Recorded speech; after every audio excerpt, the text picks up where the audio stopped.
Bismillahirrahmanirrahim. Assalamualaikum warahmatullahi wabarakatuh. Yang saya hormati pimpinan sidang Mahathir Pelajar Profesor Dr. Hamdan Johannes MA PhD selaku pimpinan sidang dan selaku Rektor UIN Alauddin Makassar, promotor Mahathir Pelajar Profesor Dr. Haja Mulyati Amin MAG, ko-promotor Dr. Haji Andi Andrus LC.MA, ko-promotor Dr. Firdaus Muhammad MA, Mahathir Pelajar penguji utama Profesor Dr. Haji Abdul Rashid Masri SAG MPD MSI MM, Mahathir Pelajar penguji Profesor Dr. Darussalam MAG, penguji Dr. Ramsia Tasruddin SAG MSI, penguji eksternal Mahathir Pelajar Profesor Dr. Andi Muhammad Alimuddin Unde MSI.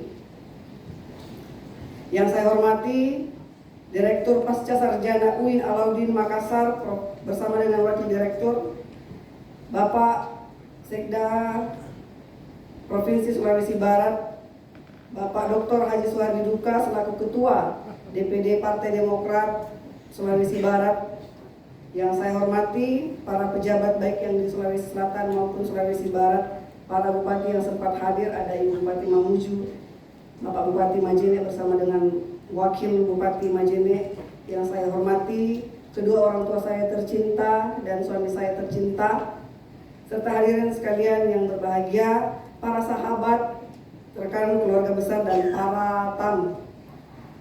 Terima kasih atas kesempatan baik ini. Saya akan menyampaikan disertasi saya yang berjudul Komunikasi Politik Partai Demokrat dalam Kontestasi Politik Elektoral di Sulawesi Barat, yang melatar belakangi kenapa saya mengambil komunikasi politik Partai Demokrat dalam kontestasi politik elektoral di Sulawesi Barat, karena di nasional Partai Demokrat mengalami kemunduran atau kekalahan, tetapi di Sulawesi Barat itu mengalami kenaikan. 2019 Partai Demokrat menang, walaupun di nasional kalah. Ini berpengaruh antar ketokohan seorang ketua DPD Partai Demokrat, yaitu Bapak Suhardi Duka, dalam memainkan strategi elit politik di Partai Demokrat itu sendiri. Pada kesempatan baik ini, izinkan saya juga menyampaikan penelitian ini merupakan penelitian kualitatif deskriptif, di mana ada dua sumber, yaitu sumber pertama sumber data primer, yaitu ketua DPD Partai Demokrat dan ketua-ketua partai politik yang ada di Sulawesi Barat. Sedangkan sumber sekunder saya mengambil dari beberapa dokumen-dokumen penelitian dan beberapa media melalui media sosial. Kajian saya dalam penelitian ini adalah bagaimana tentang komunikasi politik Partai Demokrat dalam kontestasi politik elektoral di Sulawesi Barat, dan bagaimana strategi elit politik Partai Demokrat di Sulawesi Barat dalam memenangkan atau dalam kontestasi politik elektoral di Sulawesi Barat.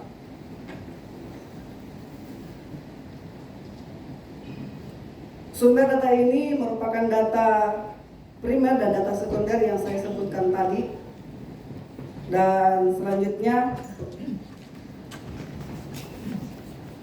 adapun hasil penelitian saya, pertama model komunikasi politik Partai Demokrat itu sendiri, yaitu di mana Partai Demokrat melakukan model person to person, ataukah menyampaikan masing-masing ke person to person, menyampaikan program-programnya dan melakukan membangun jejaring di keluarga itu sendiri, serta memperkuat jaringan komunikasi media, baik di media massa maupun media sosial lain atau media digital. Serta komunikasi pemasaran politik dapat dilakukan berbagai kegiatan komunikasi politik, misalnya hearing dialog bersama dengan para tokoh-tokoh masyarakat, para tokoh yang ada di Sulawesi Barat. Dan proses komunikasi politik juga dapat dibedakan menjadi 3 model, yaitu model retorika, model propaganda, dan model negosiasi. Ini penting agar masyarakat ataukah konstituen dapat mengetahui kandidatnya seperti apa, programnya seperti apa, sehingga dibutuhkan model retorika dan model propaganda itu sendiri. Selanjutnya, strategi elit politik Partai Demokrat yaitu melakukan pemetaan isu dan kekuatan partai itu sendiri. Ketua DPD ini menjaring caleg dan melakukan pendampingan. Jadi caleg yang ada di masing-masing dapil itu didampingi dan ada tandemnya. Jadi tidak berjalan sendiri-sendiri. Inilah yang dilakukan oleh Ketua DPD dalam memenangkan kontestasi politik elektoral di Sulawesi Barat. Jadi tidak ada yang menggembosi caleg yang satu dengan caleg lain, karena itu yang merupakan strategi dari Partai Demokrat. Selanjutnya melakukan pendampingan para caleg tadi yang saya sampaikan. Jadi dari caleg kabupaten, provinsi, dan DPR RI itu jalan beriringan, jalan sama-sama. Jadi masing-masing caleg melakukan tandem agar berjalannya juga sama-sama dengan calon DPR, calon pusatnya.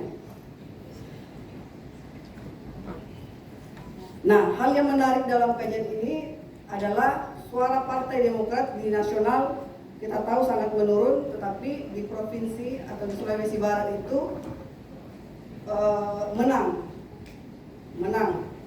Ini diakibatkan karena faktor ketokohan Suari Duka dalam memerankan sebagai tokoh sentral dalam Partai Demokrat itu sendiri dan menjaring program-program yang ada di bersinergi dengan program-program yang ada di pusat dan mengkreasikan yang ada di daerah.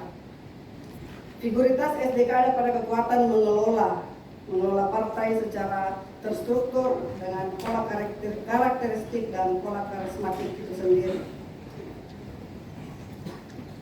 Nah, implikasi dari penelitian ini adalah walaupun suara Demokrat menurun ataukah dalam politik itu menang atau kalah itu hal biasa, tetapi yang paling penting adalah ketika kita mengalami kejatuhan seperti yang dialami oleh Pak Suari Duka itu sendiri, tetapi dia cepat survive. Itu dibuktikan dengan 2019 Partai Demokrat menang, walaupun beberapa waktu yang lalu kalah. Jadi dalam dunia politik menang atau kalah itu hal yang biasa. Tetapi yang paling terpenting adalah ketika Anda jatuh, jangan berlama-lama jatuhnya, tetapi segera bangkit dari kejatuhan itu sendiri. Dan itu dibuktikan oleh Pak SDK dan bisa memperoleh kemenangan di 2019. Terima kasih.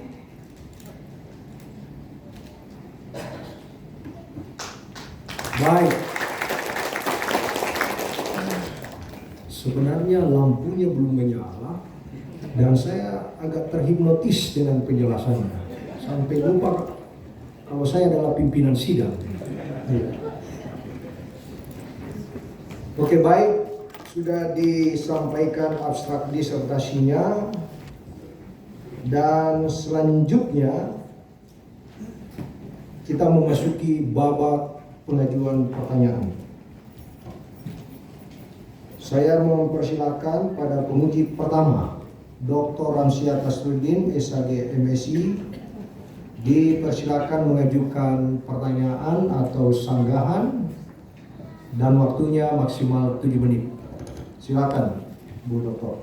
Baik, terima kasih banyak, Prof. Bismillahirrahmanirrahim. Assalamualaikum warahmatullahi wabarakatuh. Saudara Pemofenda, sudah siap? Tadi saya mendengar Anda menyebutkan kata komunikasi pemasaran politik.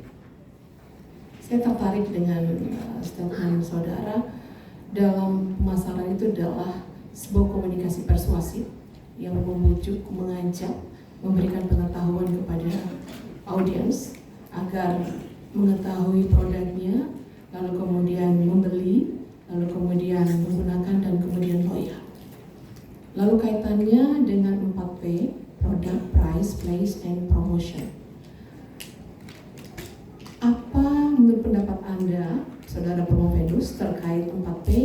dihubungkan dengan komunikasi pemasaran politik. Silakan. Terima kasih, penguji.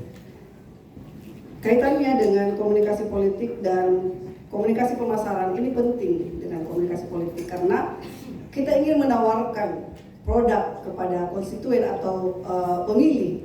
Kalau kita tidak mengenal produknya dan tidak memasarkan produknya, maka kita tidak akan tahu siapa sih pemilih, siapa sih yang akan kita pilih ini, siapa sih, apa track recordnya, apa manfaat dari kita memilih dia. Sehingga penting sekali untuk komunikasi pemasaran ini di dunia politik. Terima kasih. Oke, masih belum lengkap. Masih ada tentang promosinya, seperti apa? Oh ya, promosinya kita memanfaatkan juga revolusi 4.0, di mana media digital hari ini sangat berpengaruh besar terhadap pemasaran itu sendiri. Dan saya meneliti di Partai Demokrat melakukan itu, baik itu melakukan promosi di media sosial, di media digital, dan masing-masing pengurus atau kader dari Partai Demokrat itu sendiri sering sekali turun ke lapangan melakukan promosi kepada pemilih. Terima kasih. Baik. Pemasaran politik itu tidak hanya menjual ide atau gagasan, tetapi lebih pada memberikan pemahaman kepada stakeholder. Dalam hal ini, stakeholder yang Anda maksud di sini dalam komunikasi pemasaran seperti apa? Tentu konstituen dengan pemilihnya, masyarakat dengan kader partai itu sendiri, dan elit partai itu sendiri. Oke. Baik, cukup. Terima kasih banyak pada penguji